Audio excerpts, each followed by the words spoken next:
Bueno, buenas tardes. Bueno, como le dije, mi nombre es Néstor Navarro, yo soy licenciado y profesor en Sociología y magíster en Ciencias Políticas y Sociología. Eh, Cuando me recibí en el siglo pasado, gané una beca para irme a estudiar a Israel y la temática que en ese momento estaba estudiando, que era sobre el tema de la integración social de la juventud. Justo había un curso que era la integración social de la juventud marginal en el Instituto de la Histadrut, que la Histadrut vendría siendo como la CGT de nuestro país, y este es un instituto internacional que tiene capacitación, conjuntamente con el Ministerio de Relaciones Exteriores de Israel. Y está ubicado en la Universidad de Bet Bell, en Farsaba, a 25 kilómetros de Tel Aviv.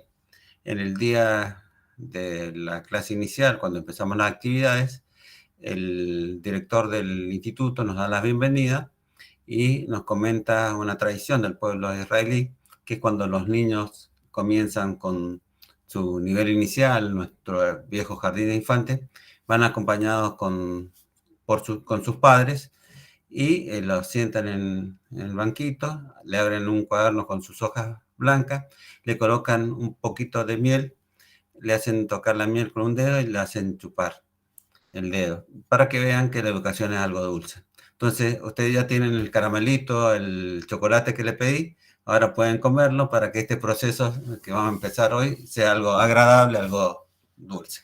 Bueno, ahora pueden comer el chocolate. Bueno, buenas tardes. Eso, por eso le pedí el caramelo. Eh, Nosotros, bueno, como le comenté con Marcela, compartimos este espacio. Tenemos 6 unidades, cada unidad la damos cada uno de nosotros y las distintas actividades. ¿Cómo, principalmente se preguntan cómo se aprueba esta materia? Nosotros vamos a ir desarrollando las distintas teorías, los distintos autores y tratándolo de vincularlos con las instituciones educativas. El examen final es un análisis sociológico de una institución educativa, si donde ustedes trabajan o si han ido a hacer algunas prácticas en esas instituciones. Pueden ser en grupos, no más de 4, y la idea es si lo pueden presentar para la última actividad como un borrador, sería bueno, y si no, lo vamos trabajando antes de las mesas. Se presenta ese informe y que se pueden hacer en grupos y donde está contemplado el marco teórico. Ustedes seleccionan algunas de las teorías que vamos a desarrollar durante el cursado, una descripción de la institución y después el análisis de la institución a partir de las teorías que se van analizando. Eh, Porque no nos interesa que vayan y repitan qué dice tal autor o tal teoría, sino que se apropien de la teoría para analizar cada una de analizar las instituciones educativas donde van a trabajar. ¿Alguna pregunta sobre la aprobación? No, no. No, Sí, yo.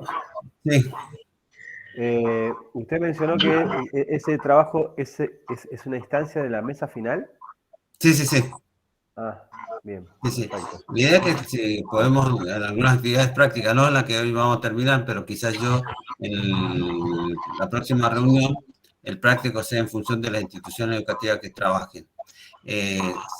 Si quizás algunos no estén trabajando en una institución dando clases, pero la idea es que lo hagan en grupos, quizás un integrante del grupo trabaje y se puede, en una escuela, en una facultad, un CECPA, pueden utilizar esa institución para trabajarla. A medida que vayamos avanzando en el desarrollo de la materia, vamos a ir trabajando con el informe. Okay.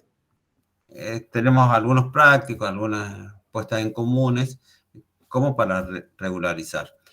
Nosotros habíamos pensado para el año pasado que quizás fuera que se aprobara así durante el cursado promocional, pero con el tema de la pandemia no se puede trabajar ir evaluando el trabajo, digamos, el proceso del análisis de la institución. Por eso seguimos de esta forma, ¿no? Con el examen final. Bueno, el viernes 15 van a estar conmigo con la otra temática y nos vamos a saltear una unidad, pero vamos a volver. ¿Tienen el texto que yo le dije que tuvieran abierto? Sí, lo A ver, tenemos. ¿quién lo quiere leer? Yo lo leo si quiere, soy Carolina. Bueno, Carolina. A ver, yo voy a ver compartiendo la... Bueno, ¿empiezo? Sí, sí. Bueno, reunidos en grupos leales de Fernet. Me había criado en los arrabales de Nueva York, en la década de 1930. Mi madre había trabajado en una fábrica de ropa desde la época de mis más antiguos recuerdos. Mi padre había muerto cuando yo era un niño. A mi alrededor vía por todas partes los Hoovervilles, nombre así por Hoover, el presidente de los Estados Unidos en esa época. Barrios precarios de Chapa ubicados cerca de los muelles del East River, donde los desocupados vivían en casas improvisadas y hurgaban los tachos de basura en busca de comida.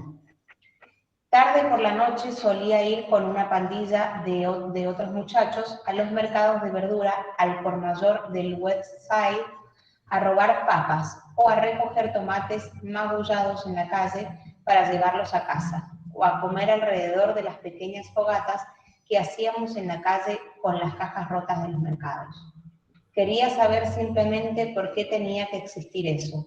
Era inevitable que me hiciera sociólogo. Daniel Bell, El Gran Inquisidor, y Lukács, en Vuelta número 81, México, 1981. Leo la... No. Principalmente, estoy volviendo. ¿Por qué fue inevitable que Daniel Bell se hiciera sociólogo?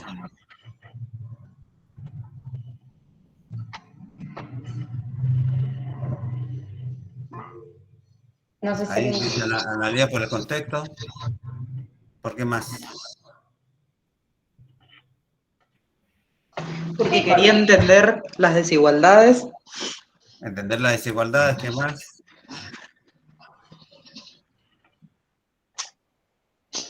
Entender el contexto, ¿por qué más? Las experiencias que él vivió, también por las experiencias que vivió y los sentimientos que le fue generando internamente. Uh-huh. Pero ¿por qué esto lo podemos vivir, sufrir, ¿no es cierto? Pero ¿por qué fue inevitablemente ser sociólogo? Porque necesitaba entender por qué pasaba eso. Sí, y aparte de entender, ¿qué más? ¿Encontrar una solución? Encontrar una solución, ¿qué más?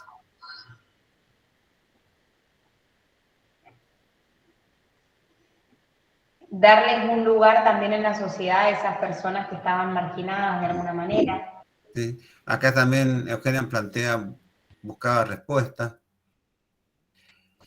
Acá han dicho algunas palabras que más que palabras también son conceptos o categorías de análisis. Esto de entender, comprender, ¿qué más se habían puesto? Explicar, buscar respuestas, generar soluciones. En cierta forma son distintas corrientes o distintas líneas de la sociología. Hay una de las corrientes que pretende analizar por qué sucede tal fenómeno social. Analizar, explicar. Otro, aparte de eso, comprender por qué sucede eso. Y otro, cambiar esa realidad o en búsqueda de soluciones. Porque no existe una sociología, sino existen teorías sociológicas. Porque según qué mirada, qué objeto, de dónde nos paramos, va a ser nuestra interpretación. Principalmente esto, explicar que no existe una sociología, sino que hay distintas corrientes sociológicas y cada uno tiene un marco teórico, una metodología de análisis, una interpretación y también un proceso. Ahora voy a compartir un video de Simon Bauman, no sé si lo han visto en otra materia, pero nosotros lo desarrollamos en la última unidad. Él utiliza muchas metáforas en en sus escritos, y el libro más reconocido de él es La modernidad líquida. Ajá. ¿Sí? Entonces, cuando le fue entregado el premio Príncipe de Asturias en España, él dio un discurso y en cierta forma dio a entender qué es la sociología. A partir del discurso después retomamos algunos conceptos y se pueden utilizar algunas metáforas, algunas interpretaciones que utiliza. A ver, voy a compartir las pestañas.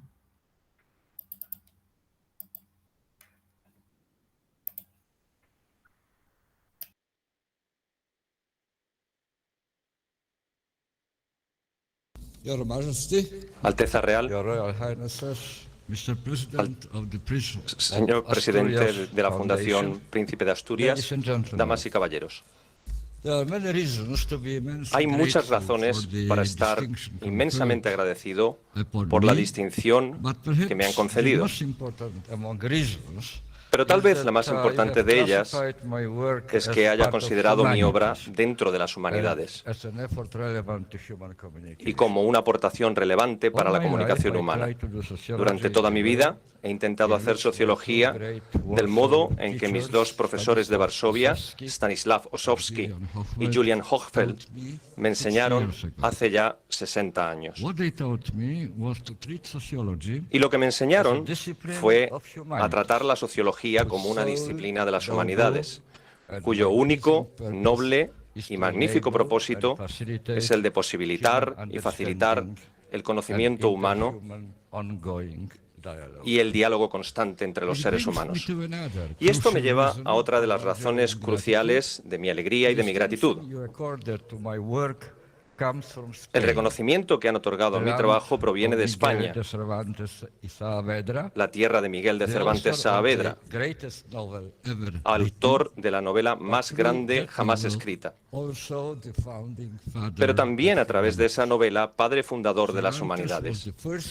Cervantes fue el primero en conseguir lo que todos los que trabajamos en las humanidades intentamos hacer con desigual acierto y dentro de nuestras limitadas posibilidades.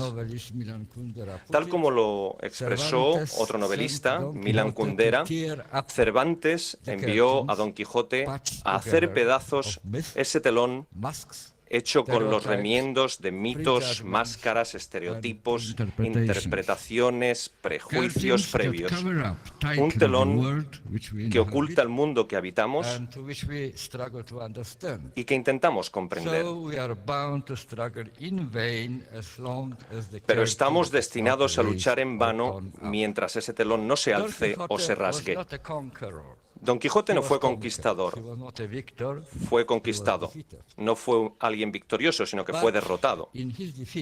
Sin embargo, en su derrota, tal como nos enseñó Cervantes, demostró que, y cito, la única cosa que nos queda frente a esa ineludible derrota, que se llama vida, es intentar comprenderla. Ese fue el gran descubrimiento sin parangón de Miguel de Cervantes. Una vez hecho, jamás se puede olvidar. Todos los que trabajamos en las humanidades seguimos el camino abierto por ese descubrimiento. Estamos aquí, señoras y señores, gracias precisamente a Cervantes. Rasgar el telón, comprender la vida. ¿Qué significa esto? Nosotros, los seres humanos, preferiríamos habitar un mundo ordenado, limpio y transparente, donde haya bien y mal, belleza y fealdad, verdad y mentira, y que estén nítidamente separadas entre sí, donde jamás se entremezclen, para poder estar nosotros seguros de cómo son las cosas, hacia dónde ir y cómo proceder. Soñamos con un mundo donde las valoraciones puedan hacerse y las decisiones puedan tomarse sin la ardua tarea de intentar comprenderlas. De este sueño nuestro precisamente nacen las ideologías, esos gruesos telones que hacen que miremos sin llegar a ver. Es a esta inclinación incapacitadora nuestra a la que Etienne de la Boétie denominó servidumbre voluntaria. Y fue el camino de salida que nos aleja de esa servidumbre el que Cervantes abrió para que pudiésemos seguirlo, presentándonos el mundo en toda su desnuda, incómoda, pero liberadora realidad. La realidad de una multitud de significados y una irremediable escasez de verdades absolutas. Es en dicho mundo, en un mundo donde la única certeza es la certeza de la incertidumbre, en el que estamos destinados a intentar una y otra vez, y siempre de forma inconclusa, comprendernos a nosotros mismos y comprender a los demás, destinados a comunicar y de este modo a vivir el uno con y para el otro. Esa es la tarea en la cual las humanidades intentan ayudar a nuestros conciudadanos. Al menos es lo que deberíamos estar intentando, si deseamos permanecer fieles al legado de Miguel de Cervantes Saavedra. Y por eso estoy tan inmensamente agradecido, Alteza y señor presidente, por distinguir mi trabajo como una contribución a las humanidades y a la comunicación humana.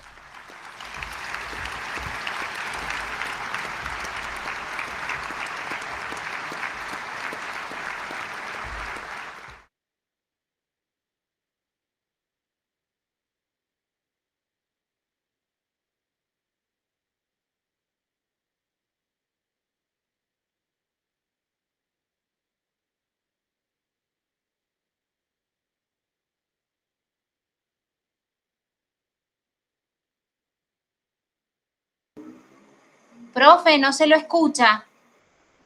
Lo que había silenciado el micrófono para que pudieran escuchar el video, si no se produce eco y me olvidé. ¿Qué es la sociología según Bauman o qué le llamó la atención de su discurso?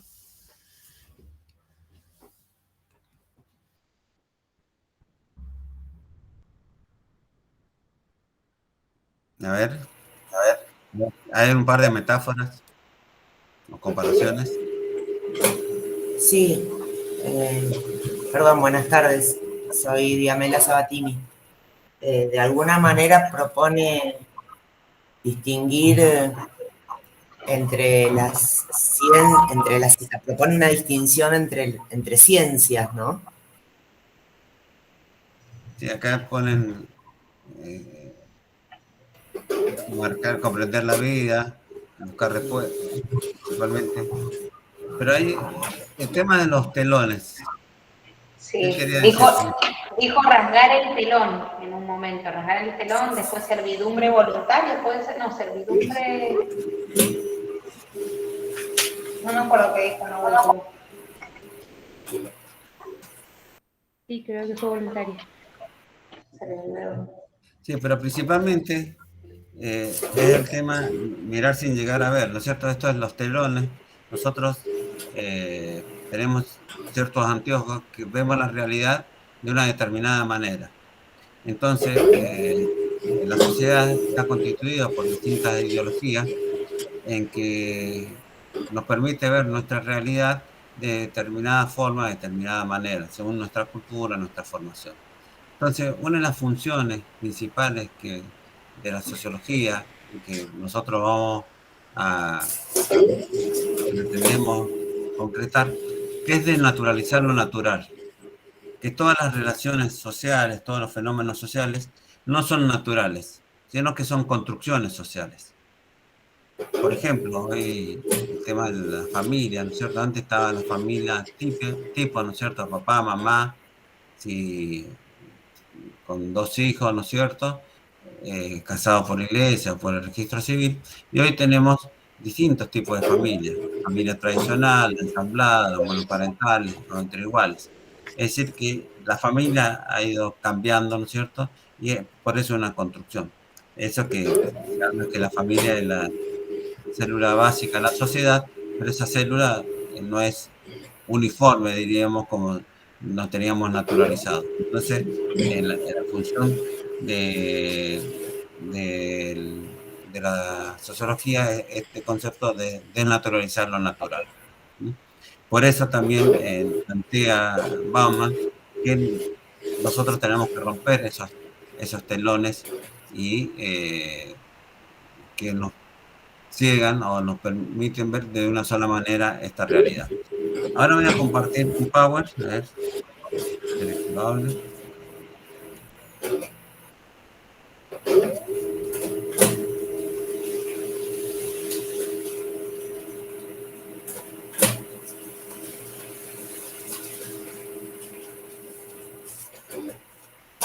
a ver qué es la sociología, ¿no es cierto? Si ustedes tienen alguna definición de qué es la sociología. Perdón, primero, disculpe que interrumpa, quiero decir si pueden cerrar los micrófonos porque se escucha un ruido como un eco de fondo y un ruido muy incómodo. Ahí está. Ustedes, es el estudio, Analía plantea el estudio de la sociedad que más estudia el comportamiento humano, pero generalmente hay una definición que es la ciencia que estudia la sociedad. Esa es la más común, ¿no es cierto? La que generalmente se pregunta qué es la sociología, uno responde la ciencia que estudia la sociedad. Según De Marchi y Elena plantea que es la ciencia de los fenómenos sociales. Torcuato de Tela, un sociólogo argentino, planteó que es la ciencia que estudia los fenómenos sociales que surgen de la interrelación entre los individuos y entre estos y el medio. Thomas Ford plantea que es la disciplina intelectual que se refiere al desarrollo de un conocimiento confiable y sistemático acerca de las relaciones sociales en general y de los resultados de tales acciones. Y si analizamos etimológicamente, es del latín societa, reunión de personas, y del griego logos, ciencia, discurso. Es decir, volvemos a la primera definición, que es ciencia que estudia la sociedad. Pero si una definición nos plantea ciertos interrogantes, por ejemplo, qué son los fenómenos sociales, las interrelaciones sociales, ¿no es cierto?, nos dejan ciertas dudas, es decir, que estas definiciones no están claras o concretas. Entonces, vamos a ir a algunas más precisas de algunos de los clásicos. Por ejemplo, Weber, que es uno de los clásicos de la sociología, plantea que es una ciencia que pretende entender, interpretándola, la acción social.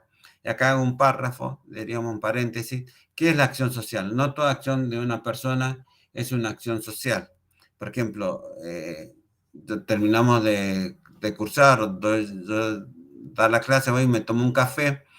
No es una acción social, pero es una acción, diríamos, una necesidad biológica. Pero si yo me levanto y tomo un café con mi esposa, ya es una acción social, porque la acción social está dirigida hacia otra, es una acción de una persona, una acción racional dirigida hacia otras personas. Entonces, la sociología es una ciencia que pretende entender, interpretando la acción social, para de esa manera explicar casualmente en su desarrollo y efecto. Y según Adorno, que es de otra corriente de la sociología, plantea que es el conjunto de reflexiones sobre aspectos sociales dentro de cualquier campo concreto. Y la sociología de la educación es una disciplina de la sociología con una preocupación central por el contexto social de la educación. La sociología de la educación se interesa solo por los procesos de transmisión, no solo por los procesos de transmisión de conocimiento, los métodos de enseñanza, los contenidos educativos, en tanto que procesos importantes para la estructuración y los contenidos de las relaciones sociales. Toda ciencia tiene un objeto, un sujeto de estudio, ¿no es cierto?, y una metodología y una técnica para ese análisis. ¿Cuál es el objeto de estudio? El objeto de estudio de la sociología es el hombre inserto en esa sociedad. Pero también, ¿quién es el sujeto? ¿Quién estudia? Es también esta persona que es un sociólogo que está inserto en esa sociedad. Por eso nosotros vamos a tratar de elaborar una construcción, una mirada sociológica para analizar la sociedad.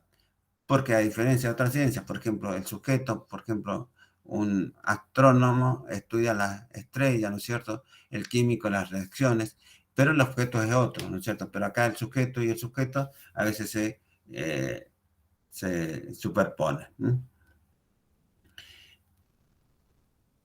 Acá, ¿qué ven? ¿Qué están viendo? ¿Qué ven? Y una mujer, puede ser una anciana o una mujer más joven. A ver, ¿quién ve una mujer joven y quién ve una mujer anciana?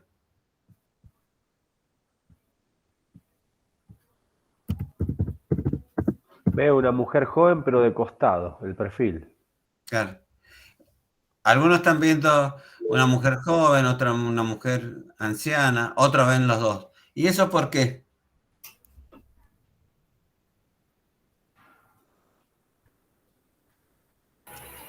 Por la subjetividad. No solamente la subjetividad, ¿por qué? ¿De dónde depende esto? Son diferentes puntos de vista, plantea Andrés. Por diferente mirar de la el red. fondo o figura o el fondo. Depende de la red, digamos, significante o traducido a lo cotidiano de las experiencias vividas que hemos tenido. Esta imagen toca algunas huellas némicas y representamos ahí en ella lo que ya de alguna manera hemos atravesado. Sí, pero principalmente uno de los compañeros o compañeras habían planteado de ciertas perspectivas. ¿Desde qué punto, de dónde yo me paro, esa misma imagen la estoy interpretando de distintas maneras? Ahora voy a salir de esto. Me refiero a que es imposible ver lo que no se conoce. A ver, voy a dejar de compartir esta imagen y voy a compartir otra.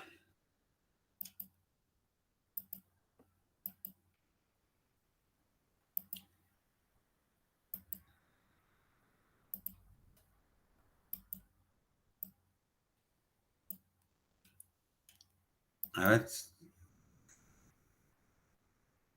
¿Qué ven ahí? ¿Qué están viendo?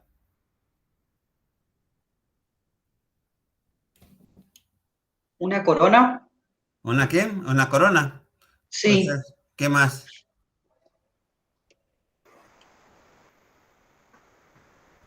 No Un puedo, recorte. estoy sugestionado con la imagen que sigue abajo.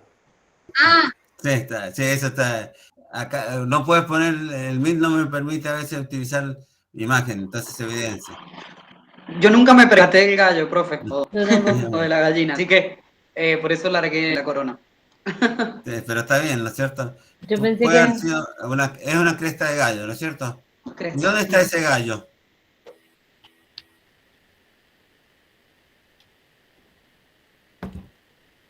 ¿Ustedes se imaginan dónde puede estar ese en gallo? un cuadro, en una foto, en un cuadro, porque no es un dibujo. ¿A Ah, dónde sí. está? arriba de... De un cerco. Un cerco y que lo están viendo unos niños, ¿no es cierto? ¿Y dónde estarían estos niños? En una casa, desde A adentro ver. de una casa. Dentro de una casa, ¿no es cierto? ¿Y esta casa dónde está ubicada? En un barrio. En un pueblo. En una, En una granja. En una granja. Ahí vi más animales, claro. ¿Están seguros que en la granja? ¿No es cierto? Se ven, parece otras casas aledañas. Pero, ¿qué es? ¿Qué era? Una maqueta. ¿Están seguros que es una maqueta? Ya estoy confundido, profe. ¿Qué era? Una tapa de una revista, parece ser. A ver, Tiene un título. a ver. ¿Qué es? Ahí se ve más. O un cuento. A ver. Ah, mira, ¿Qué era? una revista. ¿no? Una revista de juguetes. ¿Y quién la tiene? Una mujer.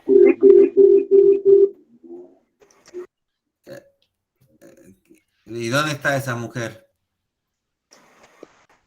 En el hospital. No. ¿En el hospital? No. En un lugar donde nos En gustaría una estar pileta, Está, parece. sí, está sentada en una reposera, parece, Una ¿no, playa. profe? A ver. En la playa, A ver dónde estaba. en un barco. En un barco. Un barco. En un A ver. crucero. A ver si es cierto. A ver. Aparentemente sí. Sí. Ahí nos gustaría Sí, estar en un estar crucero. cursando sociología, ¿no es cierto? Que son... ¿Qué es? Ahí está. Un crucero. Está en un crucero. ¿Estás seguro que era un crucero? Bueno, vamos a ver. El crucero Parece está en que una otra revista. O en una página web. Sobre un micro. Era una publicidad, ¿no es Ajá. cierto? Es Era una publicidad. ahí en una gran ciudad. Ahí en las cartitas. A ver, si era eso. ¿Qué era? A ver, ¿qué era la imagen? ¿Dónde estaba? Una foto. Una serie de Netflix. En un tele. En un tele. ¿Quién la está viendo? Una persona. Una mujer ¿Dónde? pareciera. No, es como un... Es como Mapuche. Una estampilla. A ver, Ahora tiene sí. razón. Una estampilla, ¿no es cierto? ¿Y dónde está esa Ajá. estampilla? En una plaza. En una carta. En una carta que la recibió una persona. Australia. Ahí. Bueno, La me recibió una acordé persona, del ¿no? cuento de la buena pipa. ¿Y dónde está? Esto no termina nunca, ¿eh? Sí, ya, pero... ¿Dónde está? Ahí no Ay, 32. Sigamos. Mirá. Desde un helicóptero. Claro. Sí. Esto lo hice con mi Zoom del celular, ¿no? Ajá. ¿Y dónde está esta isla? Es una isla, ¿cierto? Una isla del Pacífico pareciera. Sí. Hawái. ¿Y dónde está esa isla? Ahora está en el... En el planeta Tierra. Tierra. A ver, ¿cierto? Y la Tierra está en el cosmos. No, antes dónde está en la galaxia. En la Vía Láctea. No, el sistema solar, dentro de esto es la Vía Sistemas. Ya está. Le damos aquí. Wow. ¿Qué quise hacer con estas dos imágenes? Uno, podríamos ver, analizar con el de la mujer anciana y la mujer joven, de donde yo me paro, va a ser mi interpretación. Entonces, cualquier fenómeno social, es decir, de donde yo me pare, de qué perspectiva sociológica, va a ser esa interpretación. Es decir, por eso es importante saber de dónde nos pararnos, de qué perspectiva o de qué paradigma de la sociología lo vamos a analizar. Y con la otra imagen de la cresta del gallo, podemos observar que hay dos divisiones grandes, hay otras, ¿no? Pero hay dos divisiones grandes dentro de la sociología. Uno, la macrosociología y la microsociología. En la microsociología vemos las relaciones interpersonales, lo cercano, que es, por ejemplo, al principio, que veíamos todos los detalles, ¿no es cierto? Al principio de la cresta del gallo, veíamos todos sus aspectos, ¿no es cierto? Pero no sabíamos que era un gallo, después vimos cómo era el gallo, después los detalles de los chicos en la casa, cómo era la casa o el barrio, pero no sabíamos dónde estaba inserto. Es decir, que nos faltaba lo macro. Pero en macro a veces no podíamos ver los detalles, veíamos que estaba en una isla, pero no sabíamos qué pasaba dentro de esa isla. Es decir, que nosotros, esta gran división entre lo macro y lo micro, vamos a tratar de que se plantee claramente esta división dentro de la sociología, vamos a ir desarrollándolo, pero nosotros tenemos una mirada más ecléctica. Creemos que todos los fenómenos hay que interpretarlos de lo macro y lo micro. Por ejemplo, si analizamos el fracaso escolar de una mirada macro, podemos comprender que el fracaso se debe por la situación económica, por la estructura, por el contexto histórico, pero no sabemos qué pasa dentro de la escuela. Entonces, en una mirada micro, vamos a analizar qué pasa en el aula, cuál sería la relación entre el docente y el alumno, el sistema de evaluación, si hay etiquetamiento o currículum oculto. Es decir, que tendríamos que, pero si nos quedamos solamente en lo micro, no podemos analizar el contexto. Es decir, que estas dos divisiones de lo macro y lo micro lo vamos a ir a jugar. Ahora voy a volver de vuelta a la imagen de la mujer vieja, joven, para ir avanzando en las perspectivas. ¿Y acá qué ven? ¿Son iguales estas líneas?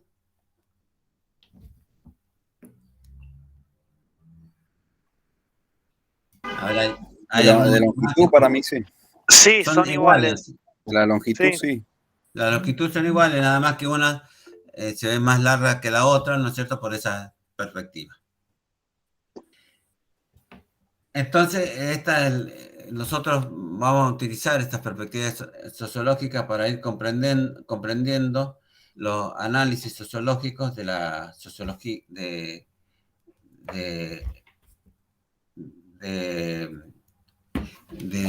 los fenómenos sociales a partir de eso. Y vamos a considerar ir construyendo una mirada sociológica desde los elementos que tenemos. Pero para construir esta mirada sociológica tenemos que plantear en un contexto, diríamos, temporo-espacial. Porque no es lo mismo analizar, por ejemplo, en el caso hoy de género, analizar la situación de la mujer en Occidente, en nuestro país, en Mendoza, que en un país árabe, por ejemplo, Afganistán hoy. Es decir, analizar lo espacial. También analizar el tema de del tiempo. No es lo mismo analizar el tema de género, la situación de la mujer hoy que hace 20, 50, 60 años. Y también lo social. Es decir, no es lo mismo una situación de una clase social que de otra. Entonces, para analizar, ustedes van a analizar una institución educativa y van a tener que comprender qué situación, en qué época, en qué contexto y en qué clase social se desenvuelve. Y después, lo otro, en esta interacción entre el aula y su contexto. El aula está inserto en un colegio, en un barrio, en una ciudad, bueno, dentro del mundo. Y ustedes pueden ver en esta filmina que están abiertos estos círculos, porque el aula no está cerrada. Es decir, lo que pasa dentro en la escuela va a influir en el aula o dentro de la ciudad. Y hoy lo que ha pasado en el mundo, ¿no es cierto? Con todo el tema de la pandemia, cómo ha afectado el aula. Esto de la virtualidad, de las aulas híbridas ahora, de la bimodalidad. Es decir, cómo influye el contexto exterior dentro del aula. Pero el aula también puede influir en el colegio, también en la ciudad o en el barrio. Recuerden lo que pasó hace varios años en Carmen de Patagones, cuando un junior entró al aula, sacó un arma y mató a sus compañeros. Todo el debate que generó en el país. Es decir, cómo influye el contexto dentro del aula y cómo puede influir el aula hacia el exterior.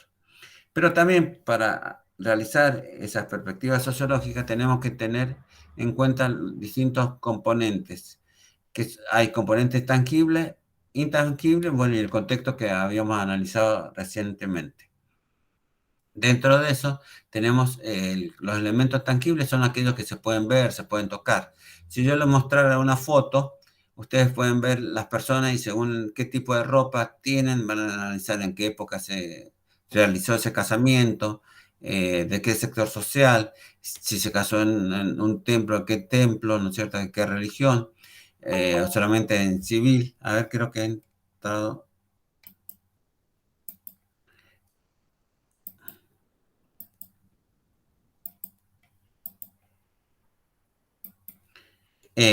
Analizar en qué época se realizó ese casamiento.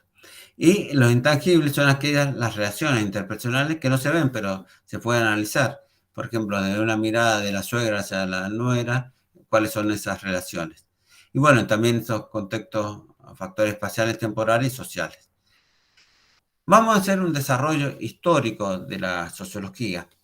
¿Cuándo surge la sociología? La sociología surge a principios del siglo XIX, a fines del XVIII, cuando principalmente en Europa, en Occidente, se produjeron dos grandes revoluciones, la Revolución Francesa y la Revolución Industrial, que produjeron grandes cambios sociales. Uno, el surgimiento de una nueva clase social, que es el proletariado, y la caída de un sistema de gobierno, la monarquía. Y hasta ese momento no había en ese momento una ciencia que podría analizar esos grandes cambios. Aunque siempre el hombre se preocupó de estudiar al hombre y la sociedad, pero no existía una ciencia para analizar estos cambios que se produjo al principio del siglo XIX. En la antigüedad, por ejemplo, en la época de los griegos, analizaban el sistema de gobierno, Platón, Aristóteles. Después, con Maquiavelo, surgen las ciencias políticas en el medioevo, y después con Adam Smith y David Ricardo surge la ciencia económica. Pero no podían interpretar estos cambios que se produjeron en la sociedad. Entonces surge la sociología, y tenemos los tres clásicos. Hay tres clásicos, no, los fundadores de la sociología, Saint-Simon, Comte, Spencer, que son los que construyeron y dieron nacimiento a esta ciencia, pero que no son los más importantes.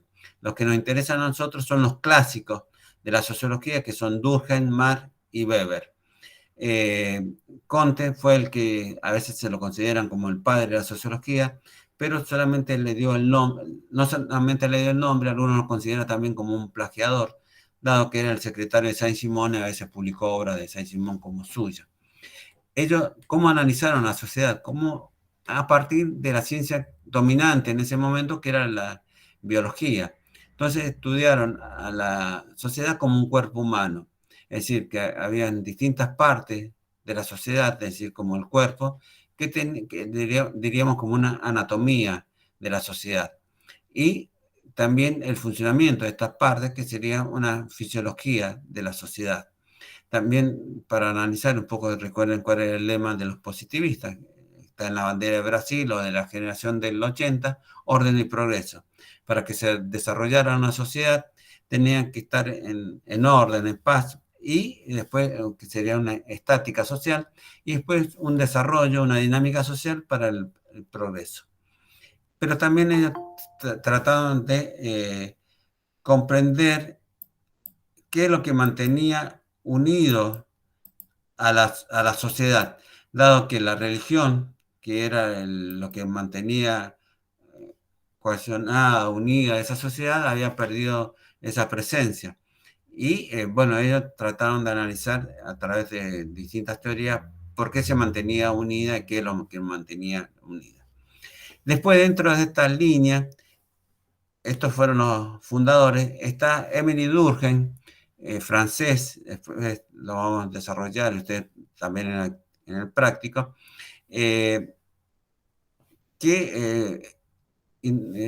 penetrado por estas ideas positivistas, pero critica al positivismo porque los positivistas no hicieron lo que tenían que hacer, que decían, por ejemplo, construir una ciencia objetiva, que se quedaron, digamos, a mitad de camino. Entonces él trató de construir una ciencia a través de una metodología. Él, en su libro Las reglas del método sociológico, le da un método a la sociología. ¿Y cómo considera la sociedad? Dice que la sociedad es más que la suma de los individuos, que es como un Dios omnipresente, es decir, que está siempre presente, que nosotros no lo vemos, que nuestra forma de actuar, nuestra forma de pensar, nuestra forma de vestir, nuestra cultura está influenciado por la sociedad.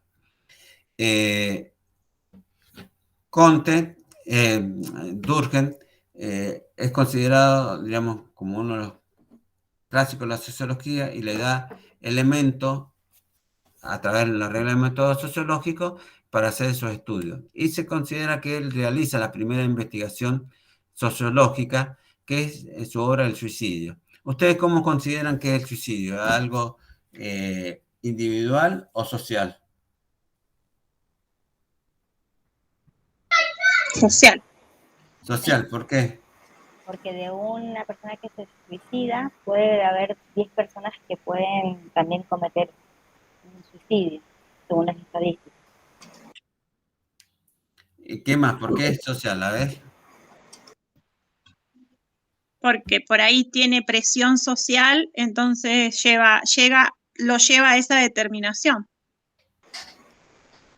Para ¿Qué mí, más? para mí puede ser de las dos formas. Una persona muy deprimida individualmente decide suicidarse, o también, por ejemplo, socialmente, si se encuentra en una secta, por ejemplo, un ejemplo extremo, que hacen suicidios masivos. Pero puede Claro. darse de las dos maneras. Bueno, esto lo vamos a ir trabajando. Él consideraba, bueno, que habían, él analiza el desarrollo de la sociedad, que había una sociedad primitiva, una sociedad moderna, que en las sociedades primitivas existía una solidaridad mecánica porque la presión de la sociedad era muy fuerte. En cambio, en las sociedades modernas había una solidaridad orgánica porque había una mayor, antes en las sociedades primitivas no había división del trabajo, en las sociedades modernas hay división del trabajo y favorecía un individualismo. Entonces, en las sociedades modernas, la solidaridad orgánica es que cada uno tiene que hacer lo que tiene que hacer en su rol, en su función, ¿no es cierto?, para que la sociedad funcione. En cambio, la otra era el contacto entre uno y otro. Entonces, él analiza el suicidio con datos estadísticos, como bien positivista, a través de números. ¿Qué pasó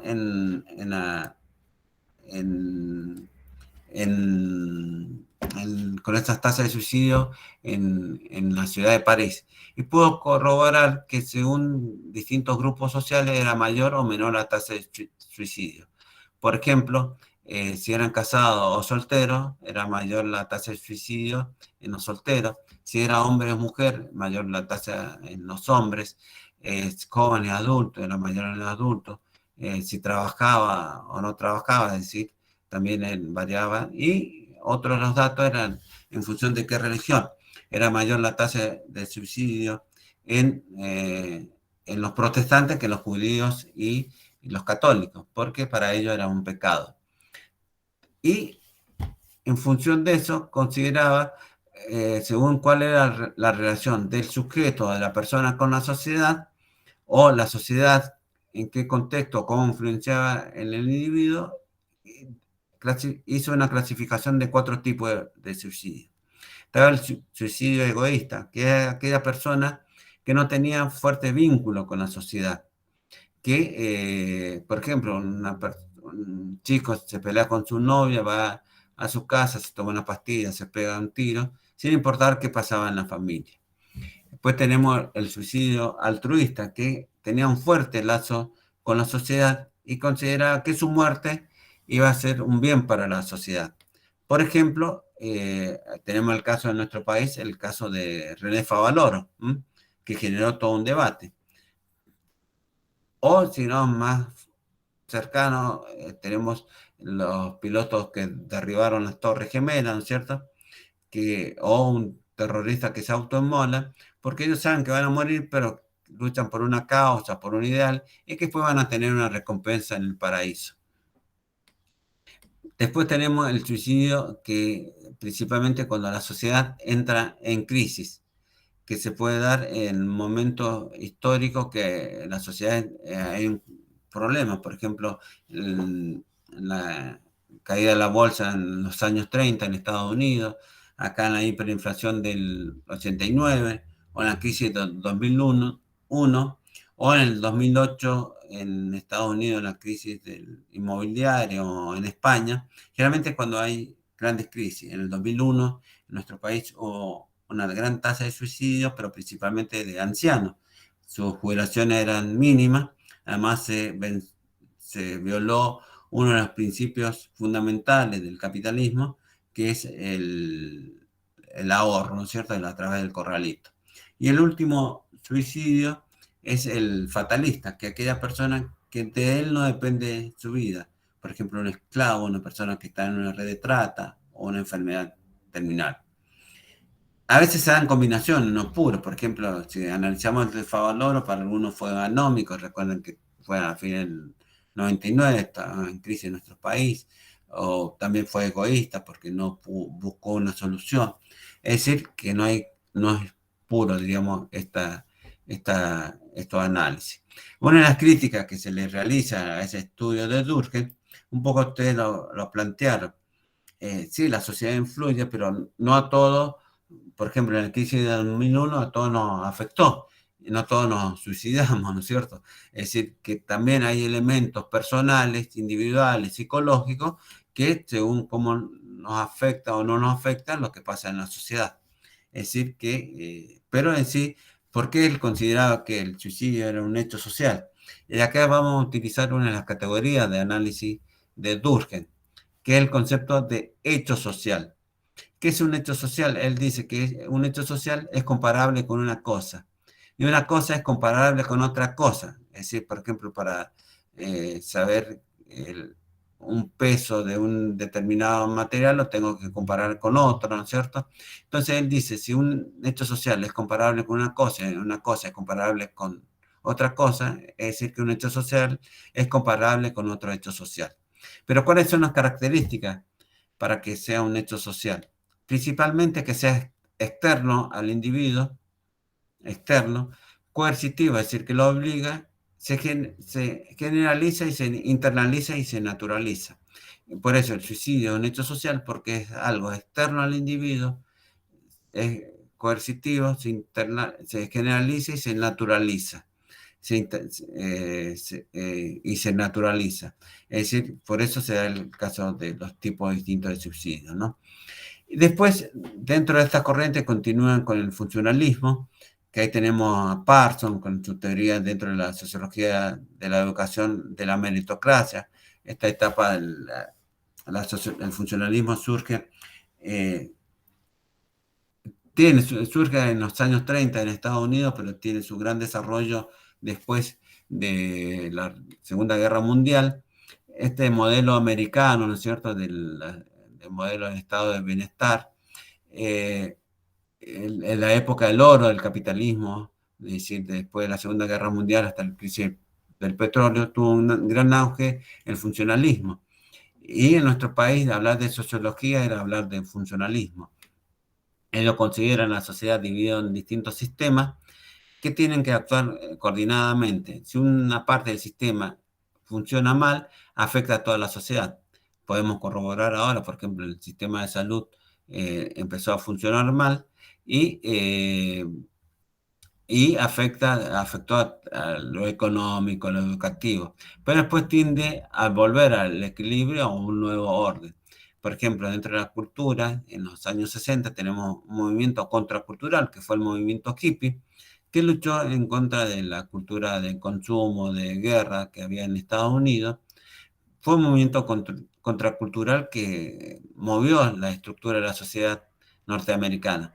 Pero después ese movimiento contracultural fue absorbido por la sociedad y pasó a ser un movimiento, una subcultura. Parsons planteaba el concepto de la meritocracia porque había una relación entre el sistema económico y educación.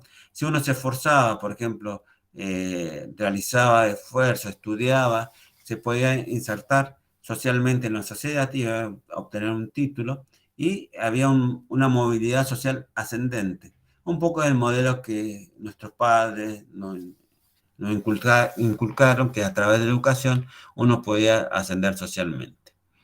Después tenemos al otro clásico de otra corriente, que es Carlos Marx, que él considera que la historia de la humanidad ha sido la historia de la lucha de clases, que siempre hubieron dominadores y dominados, amos, esclavos, siervos, señores feudales, burgueses y proletariados, y que la causa de la lucha de clases ha sido el surgimiento de la propiedad privada, y para eliminar la lucha de clases hay que abolir la propiedad privada. Marx plantea que no es la conciencia la que determina el ser social, sino que es el ser social que determina la conciencia. Esto es base en lo que es el materialismo histórico, que después lo vamos a desarrollar con mayor profundidad, que plantea que la base de una sociedad determina la superestructura. ¿Cuál es la base? Es las relaciones económicas, quiénes son los dueños de los medios de producción, de la materia prima y de la fuerza de trabajo. Según quiénes dependen de un momento histórico, quiénes son los dueños, va a influir sobre esa superestructura que está constituido por la religión, la educación, las leyes. Por ejemplo, en nuestro país en los años 90 estaba en la base, diríamos, sería el modelo neoliberal, que determinó las superestructuras, las leyes, por ejemplo, de trabajo, la flexibilización laboral, o en el sistema educativo, la Ley Federal de Educación, que respondía a ese modelo económico de los años 90. Después, a partir del 2000, otro modelo económico, hubo cambio en la ley, con la nueva ley nacional, en las leyes económicas, es decir, influye. Eso generalmente en el modelo marxista clásico, es decir, que la base determina la superestructura. Después vemos más abajo que la Escuela de Frankfurt, ellos consideran que hay elementos, a veces de la superestructura, que pueden influir en la estructura. Ellos, es una escuela que surge en los años 20 del siglo pasado, y ellos dicen que racionalmente, según el marxismo, a principios del siglo XX, estaban dadas las condiciones para que el proletariado se rebelara, produjera esa revolución. Pero no sucedió ahí en Europa, sino en Rusia, que era un estado feudal. Entonces empezaron a analizar por qué el proletariado no se levantó. Entonces llegaron en su estudio que hubieron elementos inconscientes, no racionales, que provocaron que el proletariado no se rebelara. ¿Y cuáles eran esos elementos? La industria cultural. Es decir, que a través de la industria cultural el sistema conquistó el inconsciente y su conciencia, decía en la Escuela de Frankfurt. Primero vinieron por nuestra fuerza de trabajo y después por nuestra conciencia. Volviendo a Marx, él plantea, recién con Durkheim hablamos del hecho social. Con Marx, él utiliza su método, el método dialéctico, que lo toma de Hegel. Hegel planteaba que toda idea engendra una idea contraria, que sería toda idea, que sería una tesis, que engendra una idea contraria, que sería una antitesis. Y en la conjunción de esa tesis y esa antítesis surge una síntesis, que sería una nueva idea que va a engendrar una nueva antítesis, una nueva síntesis, y así sucesivamente hasta llegar a una idea absoluta. Marx critica, lo toma, pero critica, dice que esto es muy idealista. Y él construye lo que se denomina el método dialéctico materialista. Dice que esas tesis, que sería el sistema capitalista o el sistema, la burguesía, han construido sus elementos, esa antítesis, esa idea contraria, que sería el proletariado. Y en la conjunción de entre esa tesis y antítesis, y entre burguesía y proletariado, va a surgir una nueva síntesis que sería una sociedad sin clase. Después tenemos al otro clásico, tanto Durkheim como Durkheim era francés, de origen, diríamos, judío, de octava generación rabino. Él rompe con esa estructura de rabinato por esta idea positivista de la separación de la religión del Estado. Marx, también de origen judío, también ateo, alemán. Weber, estas dos corrientes, tanto el funcionalismo, tanto como la corriente de Durkheim como de Marx, son los que, dentro de lo que hablábamos nosotros de la macrosociología, es decir, que estudian las estructuras. Por ejemplo, Durkheim dentro del orden y Marx dentro del conflicto. Weber tiene una mirada microsociológica. Él, a diferencia de Marx, de Weber, considera que Weber, a diferencia de Durkheim, considera que la sociedad es la suma de las acciones de los individuos y su interpretación. Él tiene una mirada más microsociológica. Después hay otros, se utilizan, lo vamos a ver mucho dentro de la sociología de la educación, dado que tiene mayor influencia. Ustedes ahí ven a Weber, ¿no es cierto? A Weber no, a Bourdieu, ¿lo están viendo? ¿Ven a Bourdieu? Veo que tienen... Sí, profe, ya lo vimos. ¿Lo vieron? En otra materia. Abajo. Sí. No, pero ahí lo ven porque tienen 3 fechas. Vamos a hacer una diferencia. Generalmente nosotros planteamos, no una observación, planteamos algún cuestionamiento con la gente de teoría de educación que lo dan Bourdieu, nosotros consideramos que lo dan mal, porque dan solamente el concepto, ellos plantean la teoría del capital cultural. En Bourdieu no existe la teoría del capital cultural, existe la teoría de la reproducción. Dentro de eso está el concepto de a diferencia de Marx, dice que el capital económico no es lo importante, lo determinante, sí importante, pero no es lo determinante. Que existen distintos capitales, el capital económico, el capital social, el capital cultural y el simbólico. Y según el volumen de cada uno de esos capitales, va a ser la ubicación que nos va a insertar cada uno en la sociedad. Pero se olvidan que Bourdieu plantea la teoría del campo, que la sociedad, que no hay un conflicto general en la sociedad como planteaba Marx, ¿no es cierto?, el proletariado y burgueses, sino que la sociedad está dividida en distintos campos, el campo económico, el campo educativo, el campo cultural. Dentro de esos campos se pueden plantear ciertos conflictos, pero el principal concepto que utilizamos y que se tiene que utilizar en sociología de la educación y en la educación es el concepto de hábitos. ¿Qué es el concepto de hábitos? Cómo las estructuras se penetran en el sujeto de cada uno. Si yo le digo, ¿en qué se diferencia un chef de un cocinero?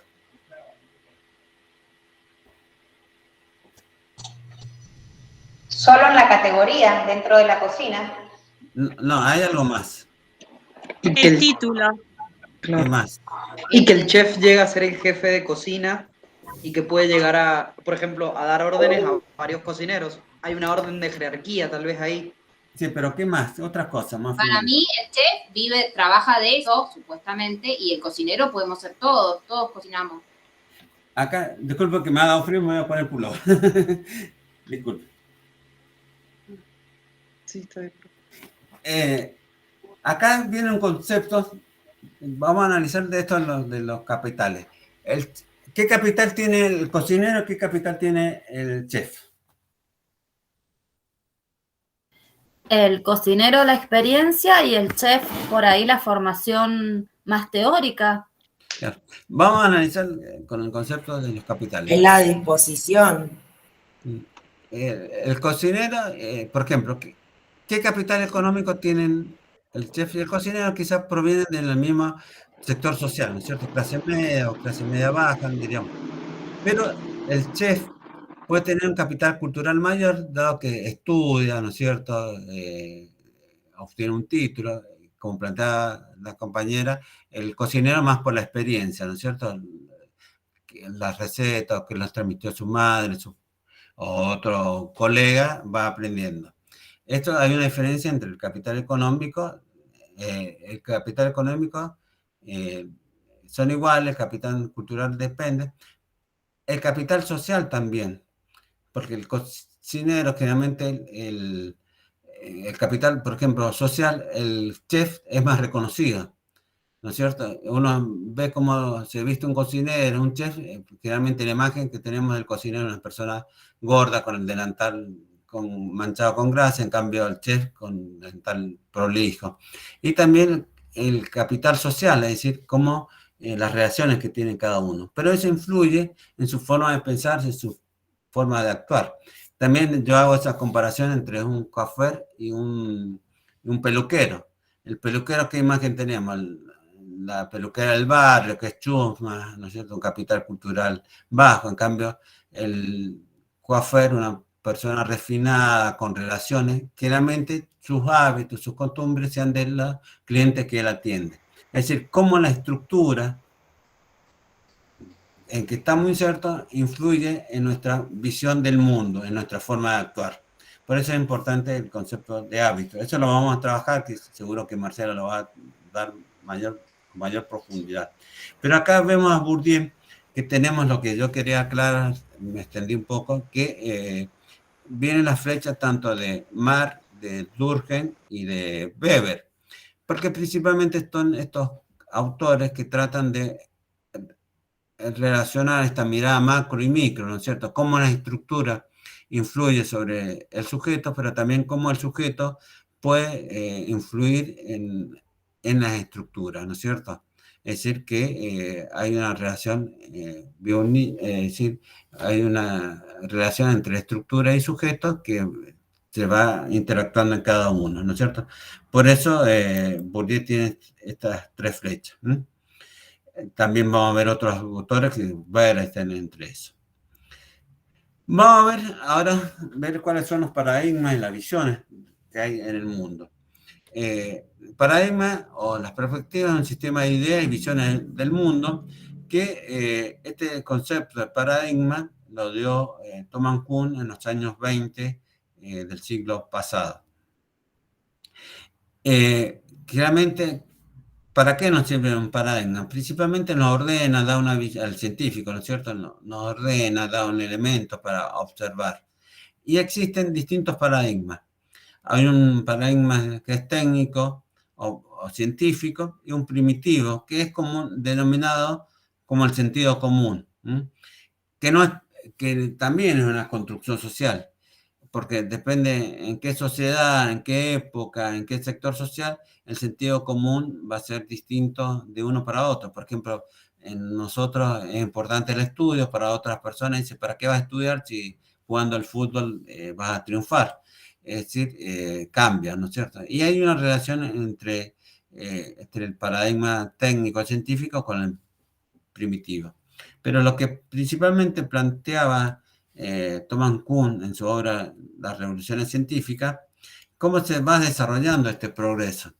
Dice que surge una presciencia que se convierte en una ciencia normal, que es el paradigma vigente.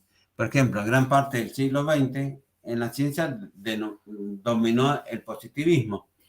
Por ejemplo, en el CONICET, si uno no era positivista, no podía entrar a investigar dentro del CONICET. No podía ser marxista o de la teoría de la acción y no podía entrar. Era la ciencia normal. Pero a veces esa ciencia surgen nuevos fenómenos sociales, nuevos hechos que no pueden interpretar, no pueden analizar. Entonces surgen estas anomalías, esas crisis y se producen esas revoluciones donde surge una nueva ciencia que se transforma en una nueva paradigma, en una nueva ciencia normal. Pero que va a durar una determinada época y va a entrar en crisis y se va a producir una nueva revolución. Es un poco como el método dialéctico de Hegel, esa tesis, antitesis y síntesis. Acá tendríamos ciencia normal, paradigma vigente, la crisis, una nueva ciencia. Ahora, bien, ¿cuáles son los paradigmas de la sociología? Tenemos 3. El materialismo histórico, que tienen todos, cada uno, distintos nombres. Por ejemplo, el materialismo histórico, también denominado teoría del conflicto, el marxismo, teoría del conflicto, diríamos, dentro de teorías críticas. También tenemos las corrientes positivistas o funcionalistas o visión clásica, o el interpretativo de teorías de la acción. Acá nosotros utilizamos el esquema que plantea para estudiar los paradigmas de Irene Basilachi, que se plantea distintas preguntas para definir los paradigmas. Uno es de cuál es la concepción del mundo y de la realidad. Dentro del materialismo histórico, lo que yo planteaba, esto que es no es la conciencia que determina el ser social, sino el ser social que determina la conciencia, que en la historia de la humanidad ha sido la historia de la lucha de clases, que para que una sociedad se desarrolle se basa en el antagonismo para que exista progreso. En cambio, el positivista plantea que para progresar, desarrollarse, se tiene que dar en armonía. Volviendo al concepto del lema del positivismo, orden y progreso, ¿no? Y en estas 2 miradas, el materialismo histórico y el positivismo, son macrosociológicos, y el interpretativo está analizando cuáles son las acciones sociales y cuáles son esas, cómo se interpreta simbólicamente estas acciones sociales. El cómo, ¿qué método? Cada uno de estos paradigmas tiene sus métodos. tenemos el método dialéctico dentro del materialismo histórico, el positivismo, el hipotético deductivo, que es el método científico tradicional, y el interpretativo es la comprensión o el método inductivo.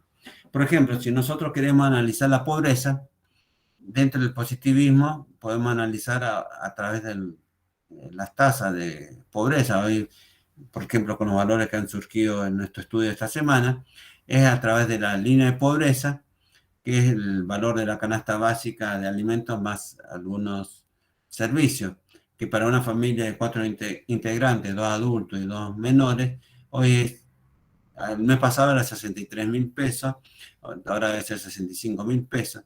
Es decir, si una familia cobra menos de esos valores, es considerada pobre, y menos de 27.000 indigentes. Pero esa es la teoría clásica. Ya en la última unidad vamos a trabajar más el concepto de pobreza. Hay otros conceptos que definen la pobreza. Pero solamente nos da un dato. En cambio, el método, el materialismo histórico, el concepto de pobreza está dado con el concepto de lucha de clases. Y en cambio, de una mirada del interpretativo, por ejemplo, Irene Basilacci ha hecho varios estudios, analiza cuál es la situación, cómo vive el pobre, cuál es la sensación de la pobreza. Y ha analizado entrevistas, grupos focales de personas en situación de calle. Uno le interesa solamente los números, otro esta lucha de clase, y el otro cuáles las sensaciones de cada uno, todo en base de la pobreza. Por eso volvemos a la imagen de la mujer vieja y la mujer joven, es decir, de dónde nos paramos, el mismo fenómeno social lo vamos a analizar de distintas maneras. ¿Con qué? Acá son las categorías de análisis de las teorías de cada uno de estos paradigmas. Si ustedes leen un texto donde surgen las palabras, están las palabras producción, antagonismo, lucha de clases, trabajo, práctica, es un texto que el autor se ha basado desde el materialismo histórico. Si plantea del positivismo, sistema social, armonía, orden y progreso, este texto está basado en el positivismo. O modo de la vida, acción social, comprensión, es un texto basado en el interpretativo. Todas estas teorías, ¿cuándo surgen y dónde? Todas surgieron a mitad del siglo XIX en Europa. Comte Marx en Alemania, Comte en Francia, igual que Durkheim, y Weber también en Alemania. ¿Para qué? Un poco volvemos al texto de por qué Daniel Bell inevitablemente fue sociólogo, un poco la respuesta que dieron ustedes. Para el materialismo histórico, no solamente conocer, analizar la realidad, sino cambiar esa realidad. Para el positivismo, conocer y explicar el funcionamiento, cuáles son esas realidades. Y el interpretativo, comprender los fenómenos sociales. ¿El qué? Digamos, ¿cuál fue el objeto externo? ¿Qué estudiaron? Todos estudiaron la sociedad capitalista. Bueno, tenemos esta división de macro y micro, diríamos, de la sociología. Y dice uno, ustedes estudian sociología, qué bonito, ¿y qué hace un sociólogo? Y acá dice, ¿qué estudia sociología? Yo también. Es toda una construcción social. Un poco las carreras, esto tiene un poco humor, le digo, las carreras que uno ha elegido, no es una elección que le hemos hecho libremente, según nuestra vocación. A veces está influenciado por el marco familiar, ¿no es cierto? A veces en familias que tradicionalmente son médicos, un hijo se ve obligado a estudiar medicina o abogado. Otra vez el contexto histórico. Yo soy de San Rafael, me vine a estudiar a Mendoza, pero no sociología, me vine a estudiar ingeniería industrial, porque en esa época estaba muy influenciada la ingeniería nuclear, entonces había que estudiar ingeniería. Y después en la etapa democrática se me abrió otra expectativa y empecé a estudiar sociología.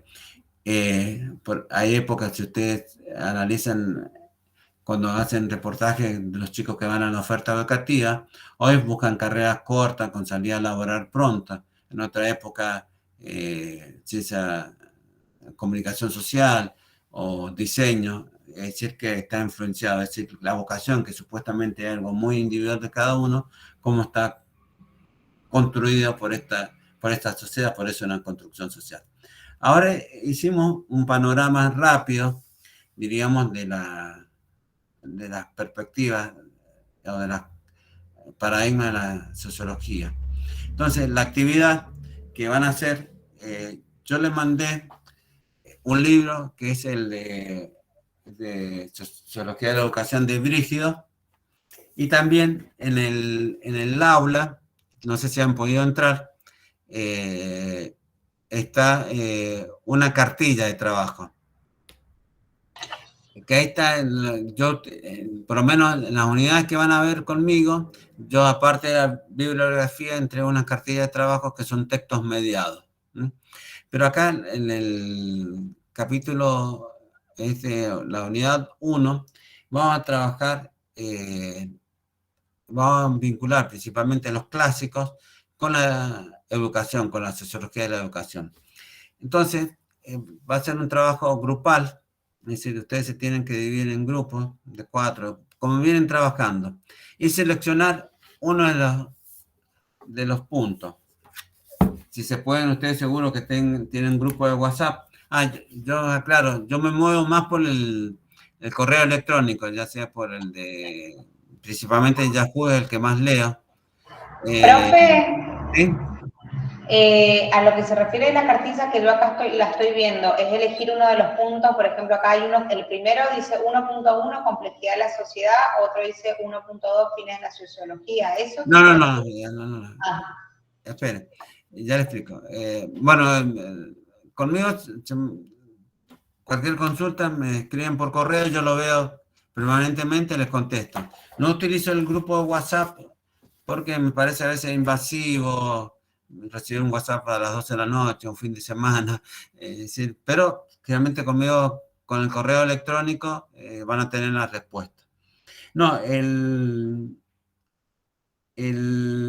texto empieza, por ejemplo, empieza el capítulo 1, van a trabajar con el capítulo 1 del libro de Brígido, Sociología de Educación. En la página 12 tenemos la educación en el proyecto positivista de Saint-Simon y Comte. En la 15, Carlos Marx, educación y reproducción social, enseñanza y trabajo productivo.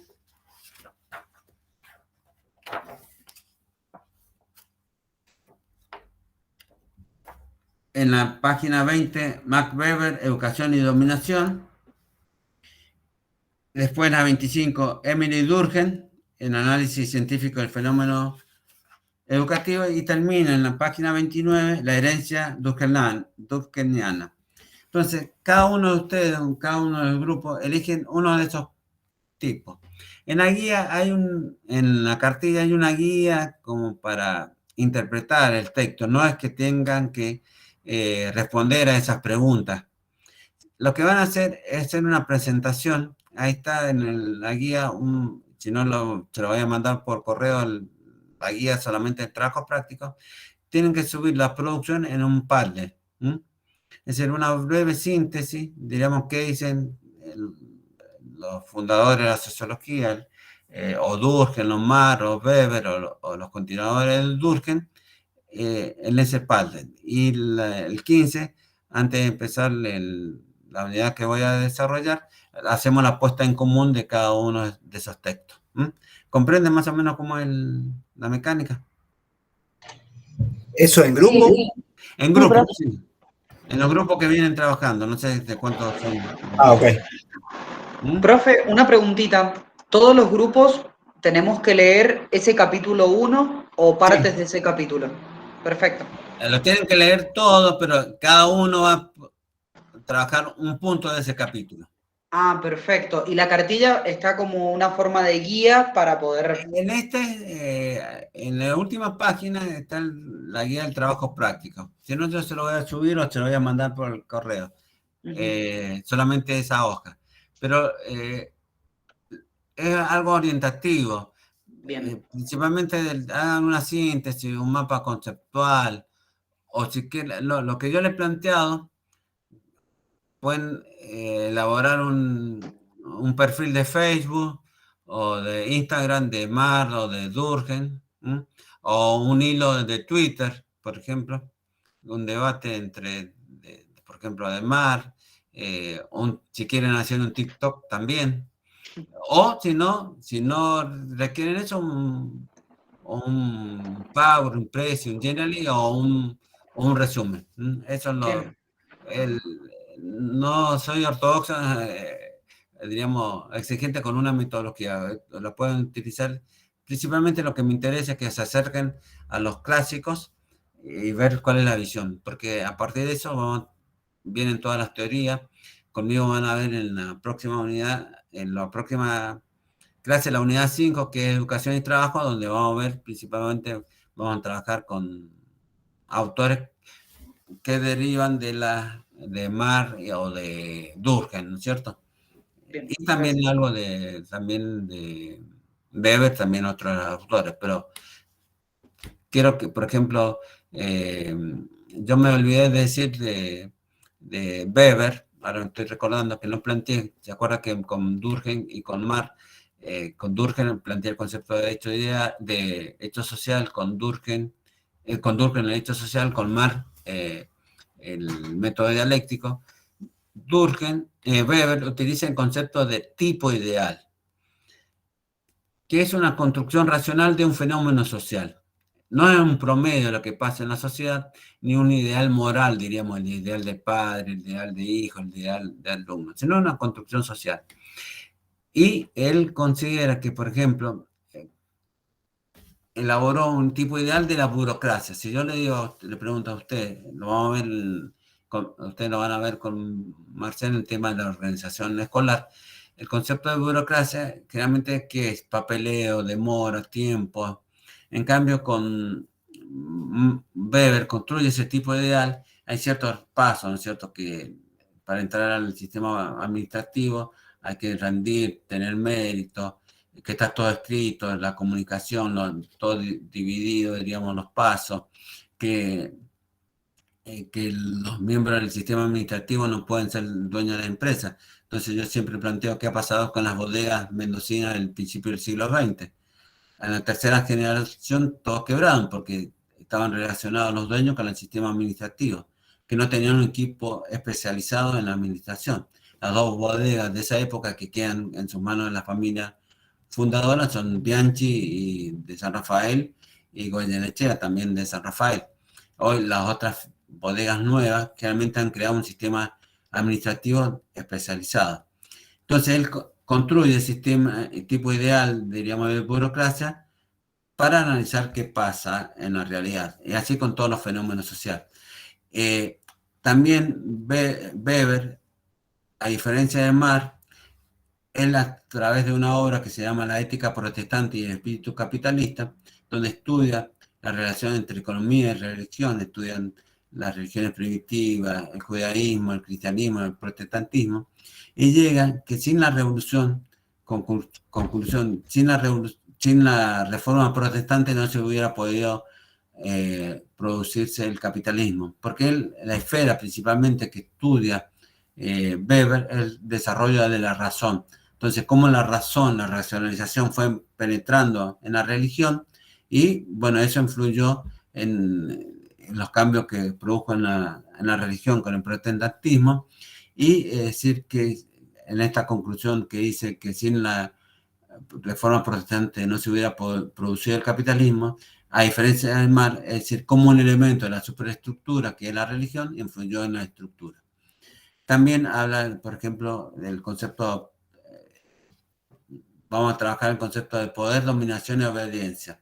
¿Qué es el poder? El poder es la capacidad de ejercer la voluntad de uno sobre el otro, queriendo o no queriendo el otro. Y la dominación es la capacidad de ejercer la voluntad de uno hacia otro a través de la obediencia. Entonces la sociedad, a través de distintos mecanismos, esto también con Foucault lo podemos ver, han construido elementos para producir la obediencia a través de la socialización primaria, la escuela, nos van inculcando ese sistema de obediencia. Y también analiza como tipo ideal, diríamos, el tipo de autoridad. diríamos, de dónde deriva la autoridad de cada uno. Por ejemplo, tenemos la autoridad tradicional, que son las costumbres, por ejemplo, la autoridad de un padre, de un sacerdote, la autoridad carismática, es decir, por ejemplo, la característica, diríamos, de un individuo, por ejemplo, un jugador de fútbol, Messi, Maradona, un cantante, y tenemos la autoridad legal, racional legal, que está dado por las leyes, por ejemplo, el gobernador, el presidente, o un profesor. Un profesor es designado porque rindió un concurso y a través de unas resoluciones puesto en la cátedra. Ustedes siempre doy como ejemplo que pasaba en la secundaria cuando iba un profesor suplente o un reemplazante o un profesor practicante. Generalmente no era la misma actitud del alumno ante el profesor titular, porque no, estos profesores quizás eran mejores que el titular, pero no tenían la norma que lo habían nombrado, es decir, que faltaba eso. Entonces, pero como son tipos ideales, no se da así puro. Por ejemplo, Hitler tenía una autoridad carismática, pero también fue racional legal porque fue elegido. Eso me había olvidado con Weber plantearlo, el tipo ideal y los conceptos de autoridad. Es el que nosotros vamos a ir analizando los distintos autores en función de estos tres paradigmas, de estos tres clásicos. Y el práctico que tienen que hacer es una exposición de cada uno y exponerlo en ese Padlet que vamos a compartir entre todos, unos no más de 2 o 3 minutos para cada exposición para poder desarrollar en la unidad 5. Profesor, una pregunta. Sí. El trabajo que te hacemos en grupo, ¿lo presentamos uno de los integrantes o todos debemos presentar el trabajo? No, lo van a presentar en el Padlet y ahí tienen el nombre, tienen que poner los integrantes del grupo. ¿Pero lo sube uno solo o todos? No, en el Padlet, uno solo. Ajá, bien. Si no se Uno del grupo. Claro. Bien, gracias. Sí, sí. Principalmente ahí, por ejemplo, no trabajaríamos para que suban los trabajos, para que suban la producción en el aula de moldes, porque ahí tendrían que subirle uno por uno. Por eso utilizo el Padlet para que lo sube uno y lo compartimos en la próxima clase. Bueno, muy bien. Muchas gracias, profesor. Hoy, generalmente la primera clase es una presentación llena de información de categoría de análisis que lo vamos a ir aclarando a medida que desarrollemos las clases y con los trabajos, principalmente en los trabajos colaborativos. ¿Alguna duda, chicos? ¿Alguna pregunta? No, profesor. Bueno, profe, yo lo único que les quería preguntar, no es una duda, sino una consulta. ¿Usted fue profesor en la Escuela Compañía María de Ciudad? Sí, hace años. Porque yo he sido su alumna. Ah, no, ahora me acuerdo el pedido tuyo. Sí, del 2001 al 2003. Claro, en esa etapa, yo no me acuerdo, pero sí me acuerdo que cuando vi el nombre dije, ¡ay, el profe! Estoy igual, ¿viste? Después de 20 años. Sí, no, está igual, profe, usted también. Bueno. ¿Alguna otra duda, chicos? Yo, aparte de las cartillas, en el aula van a tener las cartillas, voy a subir el Power, algunos videos que le van a servir para interpretar los distintos autores. Bueno, gracias. Bueno, nos vemos dentro de 15 días y vayan subiendo la producción al Padlet. Se lo mando por las dudas por correo para que lo tengan. Hasta luego. Profe, ¿para qué era el caramelo o el chocolate? Al principio, llegaste tarde. Sí, perdón, llegué tarde. No, ahí igual, ahí cuando veas el video está la explicación. Al principio. Bueno, Ahí necesito recordar que tengo que parar de grabar. Gracias, hasta luego. Ahí le voy a mandar también la grabación de la clase. Gracias.